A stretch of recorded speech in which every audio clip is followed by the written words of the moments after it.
Hop. Ok, donc du coup, premier point qu'on va voir, est-ce que j'arrive à faire passer les diapos? Est-ce qu'il veut bien faire passer les diapos? Ah, voilà, ok. Donc je vous disais, pourquoi la rentrée déjà, c'est une période importante? Parce que généralement, c'est un moment où on remet un petit peu sa routine à zéro. Donc c'est le moment justement de prendre de bonnes habitudes, de s'organiser au maximum. Souvent c'est ce qui va pêcher durant cette période-là. C'est que pour certains, il y a la rentrée des enfants aussi à gérer, il y a le travail qui reprend, etc. Donc c'est le moment justement de s'organiser au mieux. Et on fera un petit exercice à la fin pour justement préparer au mieux cette période-là. Et comme je disais, c'est une période aussi où on a généralement une motivation qui est un petit peu en hausse, puisque on démarre une nouvelle saison entre guillemets, et justement c'est le moment de mettre en place des bonnes choses et surtout de bien s'organiser par rapport à ça. Ok. Les risques justement lors de cette période, c'est de tout changer d'un coup. Ok, c'est je passe des vacances où je respectais pas forcément trop l'alimentation, j'avais du mal à placer mes séances. D'un coup, je veux m'en faire une montagne et faire 6 séances par semaine et respecter ma diète à 100%. Il faut quand même garder un petit peu de lest par rapport à ça. Donc, il faut se fixer justement des objectifs qui vont être atteignables et une organisation qui va être faisable sans trop de difficultés. Et justement, par rapport à ça, ce qui est important là sur ce mois-là, décidément, ça ne veut pas passer les diapos. Ah, ok. C'est de se fixer justement des objectifs. Ok, des objectifs à long terme, mais aussi justement des objectifs à court terme. D'accord. Donc l'objectif global, vous l'avez déjà. Vous savez combien de poids vous voulez perdre sur la totalité des 4 mois. Il y en a certains qui sont déjà bien avancés sur ces 4 mois-là. Mais l'objectif secondaire, ça va essayer de se placer des objectifs un peu plus à court terme. Donc si on voudrait perdre par exemple 6 kilos en 4 mois, c'est d'essayer de bien se donner des objectifs sur du plus court terme, donc sur le mois par exemple. Donc là, ça ferait grosso modo 1,5 kg par mois. Mais c'est aussi de se fixer des objectifs en termes de nombre de séances qu'on veut faire par semaine, du respect de sa diète également, mais aussi des séances de cardio, d'autres choses, de la marche qu'on pourrait venir placer également dans sa semaine.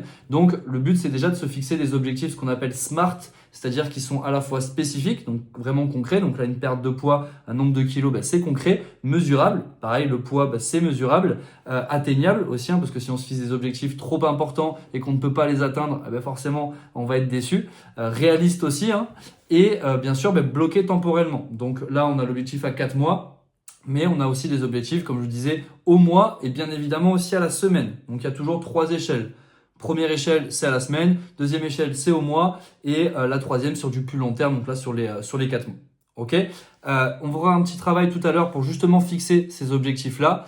Mais juste avant, je vais vous montrer juste un petit exemple d'organisation aussi qu'on peut avoir sur une semaine. Et c'est important justement de bien planifier ça. C'est justement le travail qu'on fera tout à l'heure. C'est d'essayer de se placer dans sa semaine. Bon ok, lundi, à 19h, je dois faire ma séance de musculation. Le mardi, je me place un petit temps entre midi et 2 ou le matin pour venir faire un petit peu de récup active. Donc ça pourrait être de la marche, mais ça pourrait être aussi de la mobilité, ce genre de choses-là. Vous avez pas mal de petites choses, justement, si jamais vous savez pas trop quoi faire. Vous avez normalement sur Time to Be Athletic accès justement à des petites sessions de mobilité, etc. Ou même le replay des anciennes sessions avec Gildas, etc. Des petits cours que vous pouvez passer en plus. Le mercredi, je me dis, tiens, je vais faire mon cardio. Le jeudi, je vais faire ma musculation. Le vendredi, je vais faire ma marche. Et je me laisse un jour ou deux dans la semaine de repos total, même si je peux que vous conseiller de toujours rester actif de jour en jour. Et ce qu'on va voir tout à l'heure, c'est justement sur le fait de vouloir être le plus organisé possible, parce que plus vous allez être organisé, plus il y a de chances que vous fassiez les tâches que vous êtes fixées pour la semaine. D'accord.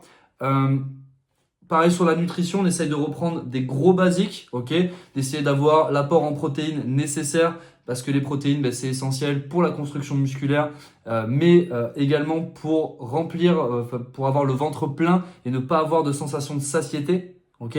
Donc important de bien respecter vos protéines, même si il y a des jours où ça peut être un petit peu plus compliqué que d'autres. On essaye toujours de garder ce principe-là, d'avoir suffisamment d'apport en protéines pour justement pouvoir bien récupérer. Deuxième point, ça va être de rester en déficit calorique. Donc ça, c'est nous qui nous en occupons pour vous. Mais voilà, de garder toujours ce principe-là en tête, qu'on veut être en déficit. S'il n'y a pas de déficit, faut pas rêver. On va pas perdre du poids comme par magie. Ok. Donc protéines, très important. Avoir son déficit calorique et avoir toujours la même structure de repas. Ok. Protéines, glucides, légumes vraiment en illimité. Ok, justement, si vous avez faim, n'hésitez pas à venir rajouter des légumes dans votre repas, ok, pour vraiment sortir de vos repas sans avoir cette sensation de ne rien avoir mangé ou d'avoir faim. Ok, et bien sûr les matières grasses qui sont indispensables aussi pour le bon fonctionnement de votre système hormonal. Et les hormones, on sait que c'est essentiel, hein. Si les hormones elles fonctionnent pas correctement, forcément la perte de poids ça va être plus compliqué et forcément la prise de muscle aussi va être plus compliquée.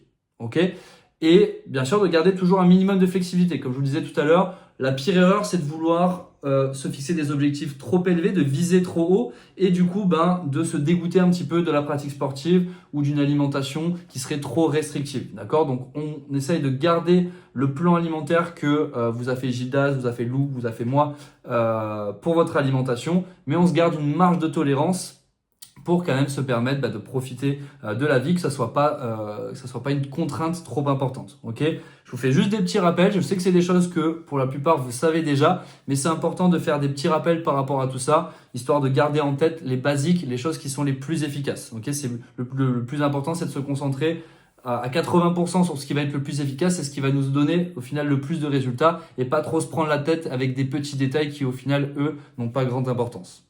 Ok les gars? Hop. Ok.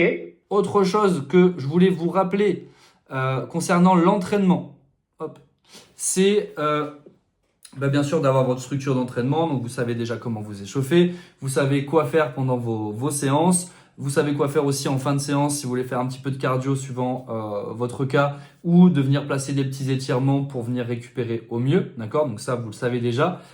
Mais ce que je veux vraiment vous rappeler et vraiment vous éveiller par rapport à ça, c'est que la progression est essentielle.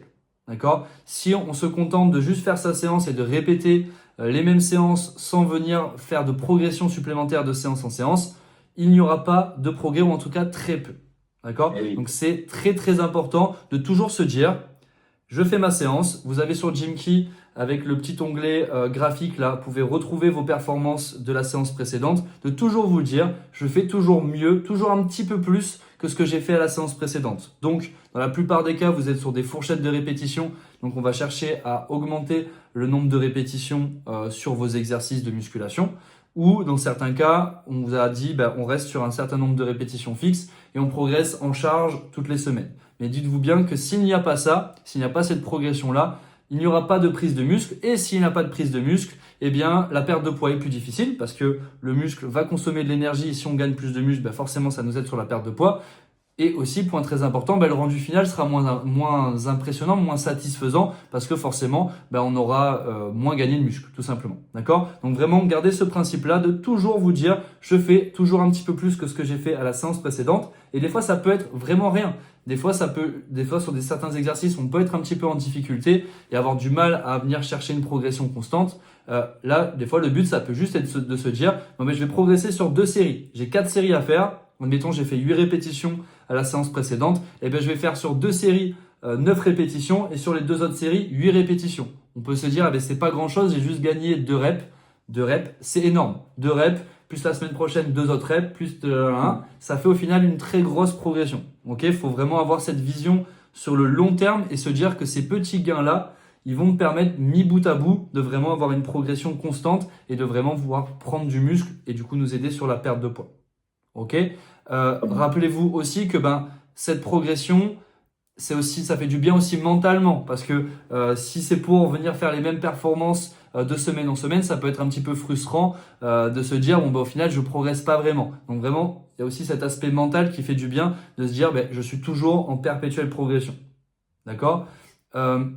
Autre chose aussi justement sur la musculation, c'est essayer d'avoir donc cet objectif-là de progression constante et de vous mettre dans les conditions pour pouvoir le faire. C'est-à-dire que quand on sait que la séance précédente, ça a été un petit peu difficile de venir valider les 8 répétitions, il faut s'énerver un petit peu et se dire, ok, j'ai fait 8 répétitions, c'était dur, je sais que ça va être dur, essayez de vous mettre dans un mindset de vraiment se dire, c'est impossible que je ne fasse pas cette répétition de plus. Moi, ce que j'aime bien donner comme image, c'est de se dire, imaginez-vous que là, quand vous faites votre série, il y a un gars qui est avec un flingue pointé sur votre tempe et que si vous faites pas les 9 répétitions, il tire. Je peux vous assurer que dans ces conditions-là, on arrive bien plus facilement à venir rajouter une répétition parce qu'on se laisse pas le choix. Ok, au même titre que quand on va au travail, on se laisse pas le choix d'y aller. La musculation, c'est pareil, on se laisse pas le choix d'y aller et on se laisse pas le choix de progresser. C'est une obligation. Ok, la progression, c'est vraiment une obligation. Ok les gars, est-ce que c'est clair pour vous sur ça? Très clair, oui. Est-ce que vous mettez ça en place déjà? Est-ce que vous arrivez à progresser de séance en séance perpétuellement? Personnellement, oui, mais c'est dur, hein. Putain, qu'est-ce que c'est dur. Eh oui, c'est dur. Mais c'est justement là où ça fait la différence, c'est que les personnes qui vont être en capacité de se mettre dans cet état d'esprit-là, c'est eux qui vont avoir le plus de résultats. Donc vraiment, Comme tu l'as bien dit, euh, parfois, faut être honnête, hein, parfois tu es à la salle et t'as pas envie ouais. de faire plus et tu te dis non, non, je vais pas faire que ce qui est marqué, je vais essayer de prendre plus de poids, plus de, tu vois, hein, juste ne serait-ce qu'un mouvement mieux répété, tu sais, Ouais. c'est difficile. Eh oui. Juste de bien faire le mouvement, tu sais. Il y a des vidéos, hein, elles sont bien les vidéos, on voit très bien. Hein. Mais reproduire le mouvement, c'est juste ça déjà, c'est pas facile. Exactement. Et c'est déjà une forme de progrès. Tu vois, si par exemple, entre la séance 1, tu as fait ton développé couché et t'as pas fait une bonne exécution, tu as mal contrôlé les descentes, ça peut aussi être une forme de progression. Donc, tu vois, tu fais bien de le dire, mais ça peut, si on n'arrive pas à rajouter une répétition ou autre, le simple fait d'améliorer sa technique, c'est une progression. Nous, ce qu'on veut, c'est un progrès constant, que ça soit sur les répétitions, sur la charge ou sur la technique d'exécution. Peu importe comment ça se traduit, nous, ce qu'on veut, c'est faire mieux que la séance précédente. Peu importe le facteur au final. Mais gardez vraiment ce mindset-là en tête et ça fait vraiment, vraiment la différence. Pour fréquenter des salles depuis des années, je connais beaucoup de personnes qui restent dans une espèce de zone de confort à faire tout le temps la même chose, tout le temps le même nombre de répétitions. Et en fait, si on fait ça, il n'y a pas de progrès possible. Ce qu'il faut comprendre aussi, c'est que en réalité, ce qui nous limite en musculation, ce n'est jamais les muscles. On a l'impression que c'est les muscles qui nous limitent, mais en réalité, c'est notre système nerveux. Et notre système nerveux, pour le préparer au mieux à une progression, il faut lui imposer quelque chose de supplémentaire. Si on fait tout le temps 8 répétitions à 50 kg sur le même exercice, etc., pour lui, si on ne lui donne pas un stress supplémentaire, il n'a aucune raison de progresser. Le corps est feignant en fait. En réalité, l'être humain est feignant et notre corps est feignant. Et si on lui met pas un stress supplémentaire, il voit pas l'intérêt de venir progresser. Donc vraiment, raison de plus pour toujours garder cet état d'esprit-là en tête en toutes circonstances. Ok les gars? Je voulais vous faire un petit rappel sur ça parce que c'est vraiment hyper, hyper important et ça peut vraiment jouer grandement sur vos résultats.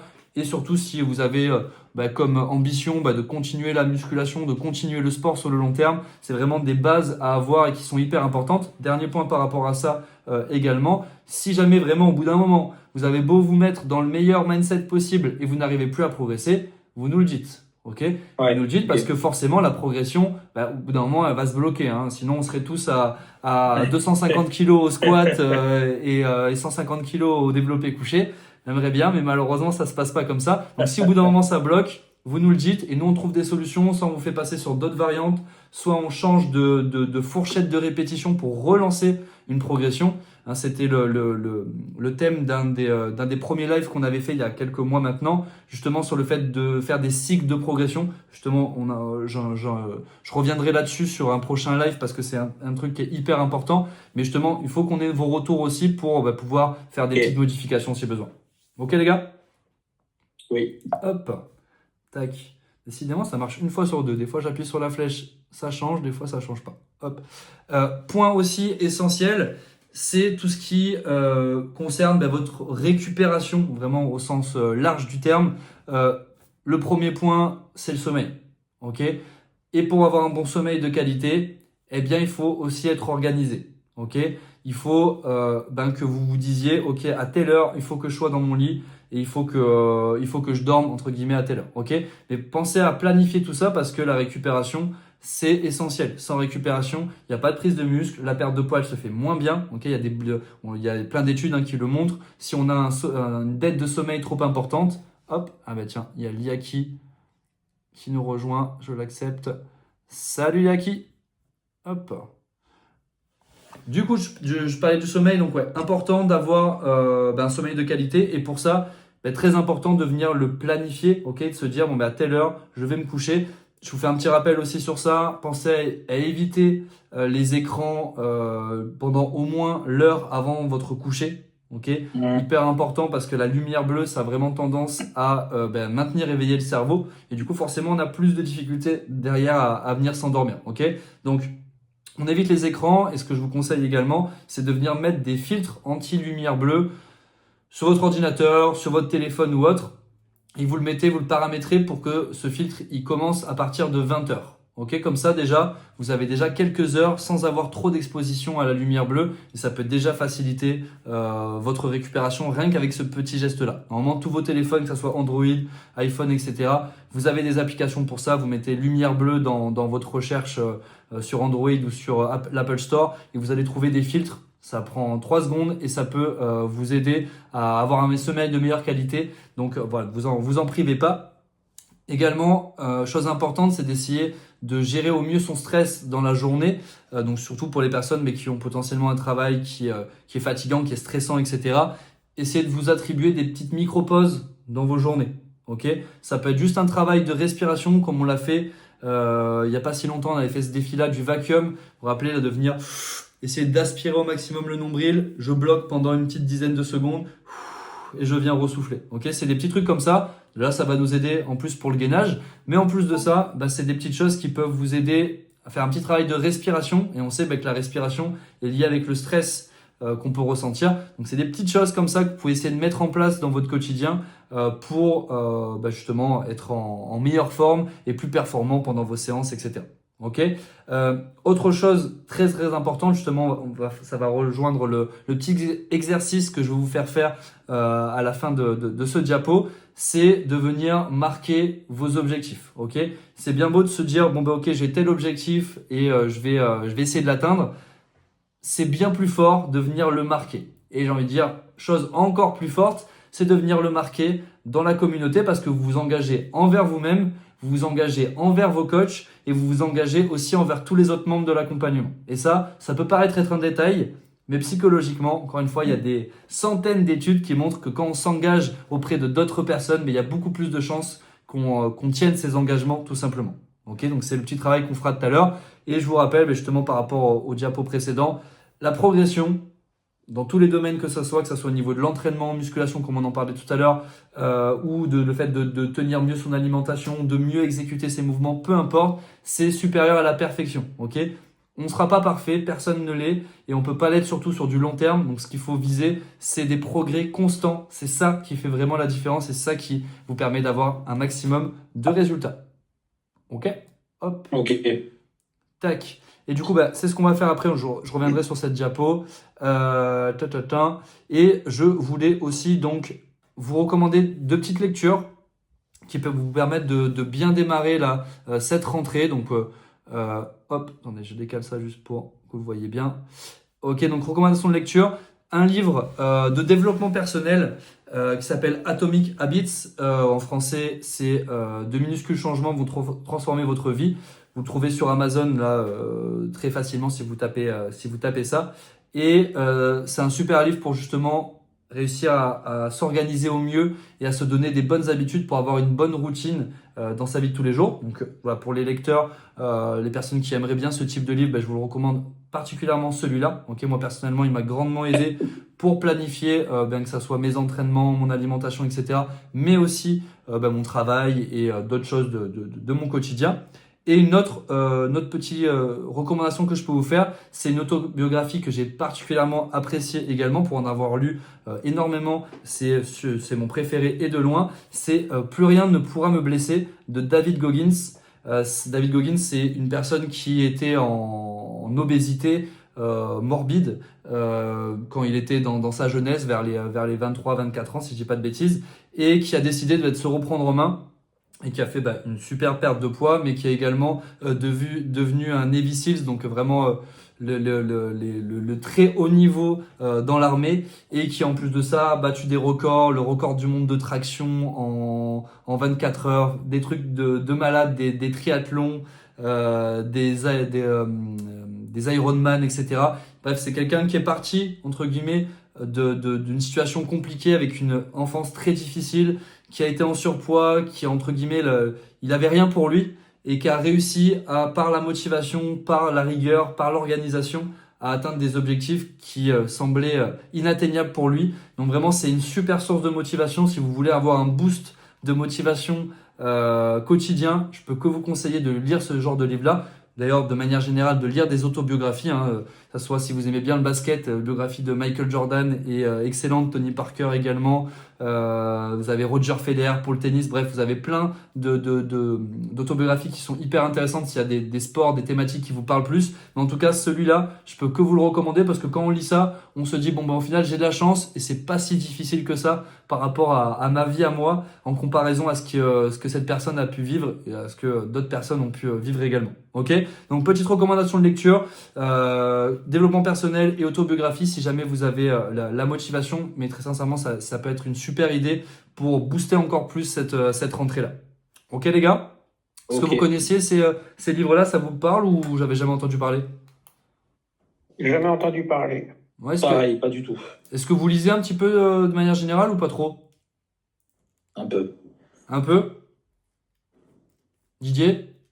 Oui, un peu. Ouais, un peu. Bah franchement, c'est des super livres parce que là, bah, en même temps, ça fait lire. Donc, je pense qu'on le sait tous, c'est bon pour le cerveau, pour pas mal de petites choses de venir lire. Justement, ça évite de venir regarder les écrans avant de se coucher. Et franchement, vous allez en tirer forcément du positif. Vous allez voir, ça met forcément dans une bonne énergie. Et moi, le David Goggins, bah, je l'ai relu récemment et ça m'a remis quand même cette pêche-là et cette envie d'aller m'entraîner quand des fois j'ai pas envie de m'entraîner, etc. Donc, je peux que vous le recommander. Ok, les gars? Ça marche. Hop. Et petite chose que je voulais qu'on fasse tous ensemble, là, qu'on ait au moins 4, au moins 3. Hop. Tac. C'est de venir faire. Attendez. Bug un peu à chaque fois ça. Voilà. C'est de venir se placer des objectifs là pour sur la communauté pour qu'on s'engage un petit peu tous à des nouveaux objectifs. Juste avant ça, je vous rappelle, essayez de vous définir un objectif SMART, donc qui est réalisable, qui est atteignable, qui soit suffisamment stimulant pour vous motiver, etc. Donc votre objectif global sur les 4 mois, vous l'avez déjà, ok? Je peux que vous le conseiller de le marquer. Je vous l'avais fait dans les petites vidéos Time to be Athletic, mais de venir marquer cet objectif-là et de venir le mettre sur votre frigo, par exemple. Ça peut être un super truc pour voir tous les jours un petit peu votre objectif de visu et vous rappeler pourquoi vous faites ça, ok? Et là, ce que je voudrais qu'on fasse, c'est qu'on prenne un petit temps chacun, je vais le faire aussi moi de mon côté, et qu'on mette sur la communauté votre objectif du mois. Ok? Quels sont vos objectifs du mois? Et comme ça, vous vous engagez envers vous-même et vous vous engagez envers tous les autres membres de l'accompagnement, envers vos coachs, etc. Ok? On se prend 3 petites minutes là pour venir se marquer ça. Ok? Vous prenez votre téléphone, vous le marquez sur votre communauté. Je le fais également en même temps. Tac.